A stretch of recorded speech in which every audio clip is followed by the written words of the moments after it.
না মিথ্যা? এই অবস্থা ঘটছে না ঘটছে না? ঘটছে মানে কি? বেকায়দা অবস্থা চারিদিকে। আমি ওয়াজ করি, তাও কবে কত টাকা পাই বাড়ি বোর কাছে কৈফিয়ত দেয়া লাগে। আবার এই কথা বলেছি এই ইউটিউবাররা তেস মেরবানে, এরা আবার এটা যেই ছেড়ে দেয় আমার আবার বাড়ি কৈফিয়ত না, এই কথা ওখানে বললে কেন? এ নিয়ে আবার অশান্তি। মানে এখন তো কোন রকম কথা বলে শান্তি নেই। এক হইল ওই যে এরা তাড়াই আর এক বাড়িতে তাড়াই, এরা আর কি বুঝে নিতে হবে। সময়টা তো বড্ড খারাপ, আপনি তো ভাই সব জানেন, বুঝে শুনে কথা বলে ওয়াজের রীতি টানেন। উস্কানি ফুসকানি মূলক বলবেন না কোনো কথা, এই মঞ্চে রাজনীতি ভাই করবেন না অযথা। আমরাও ভাই কুরআন জানি মানি মোটামুটি, ঝামেলাতে থাকি মাঝে মাঝে নিয়ে ভোটা ভুটি। মক্তবেতে শিখেছিলাম আলিফ বা তা সা, কোরআন হাদিস মোটেও জানি না এমন কিন্তু না।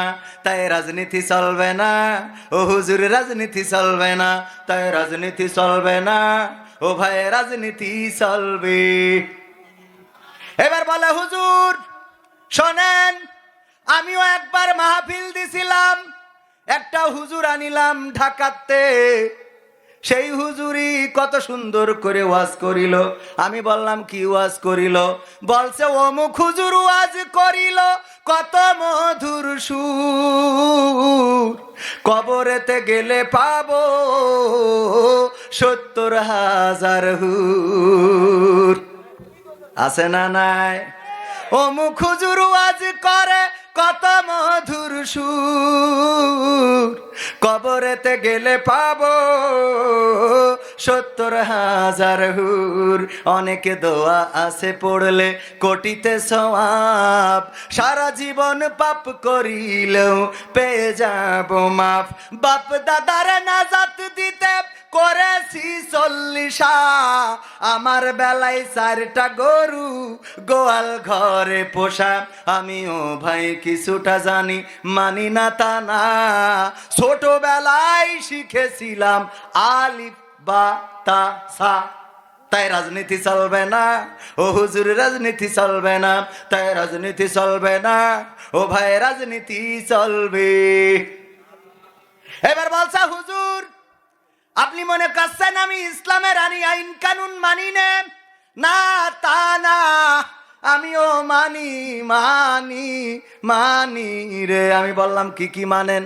বলছে হুজুর শোনেন, মিলাদ করি কিয়াম করি যাই বাবার মাজারে, হয়তো একটু বিড়ি টানি দর্শনার বাজারে। মিলাদ করি কিয়াম করি যাই বাবার মাজারে, হয়তো একটু বিড়ি টানি চুয়াডাঙ্গার বাজারে। ফজর নামাজ হয় না পড়া, থাকি তখন নিদে, কিন্তু হুজুর বিশ্বাস করেন আল্লাহর কিরে হয় না কাজা, নামাজটা 2 ঈদে।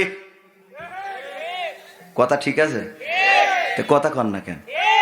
ফজর নামাজ হয় না পড়া, থাকি তখন নিদে, আল্লাহর কিরে হয় না কাজা, নামাজটা 2 ঈদে। তারপর আবার ঝামেলা আছে। ঈদে চাঁদ দেখার জন্য আমি ভাইজানের কলাম ভাই চলেন দিন যাই একটু, তো যেইতে দেখি যে না পশ্চিম আকাশে মেঘলা, চাঁদ ওঠে নাই।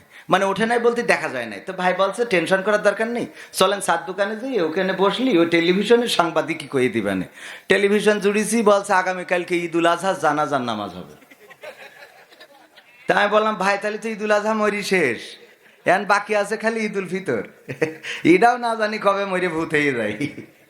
হ্যাঁ, আর জানা যায় যে কি কয় কয় তাড়াতাড়ি পাঠিয়ে নিয়ে লোক দাঁড়াই যাচ্ছে সিজদা দিবান কনে। যে দ্বিতীয় তাকবীর দেয় ইমাম সাহেব, উনি রুকুতি যেই কয় কিরে একা কেন? সত্য না মিথ্যা? বিশ্বাস হয় আপনাদের? ফজর নামাজ হয় না পড়া, থাকি তখন নিদে, আল্লাহর কিরে হয় না কাজা, নামাজটা 2 ঈদে। নিয়মিত চেষ্টা করি পড়তে জুম্মা নামাজ, সেদিন শুধু হয় না পড়া, যেদিন থাকে কাজ। 3টা জুম্মা করলে কাজা, মুসলিম থাকে না।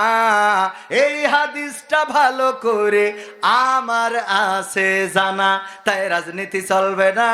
ও হুজুর রাজনীতি চলবে না, তাই রাজনীতি চলবে না। ও ভাই রাজনীতি চলবে। এবার বলছে হুজুর শোনেন, পবিত্র কোরআন আমি পড়ি, আমার বউ পড়ে, আমার বিটার বউ পড়ে, আমার ছেলে পড়ে, আমার শাশুড়ি পড়ে, শ্বশুর পড়ে, সবাই পড়ে, এ মাতা ও মাতা সব পড়ি, এ সব শেষ করে ফেললাম, কিন্তু এখনো কোথাও জিহাদ মিহাদ কোথায় আছে দেখিনি কোনখানে। দরগা পীরের মাজার আমার অনেক বেশি টানে বাবা, অনেক বেশি টানে। আছে না নাই? কোরআনে জিহাদ আছে না নাই? ও পাই নাই। কেন পাই নাই? কেন পাই নাই?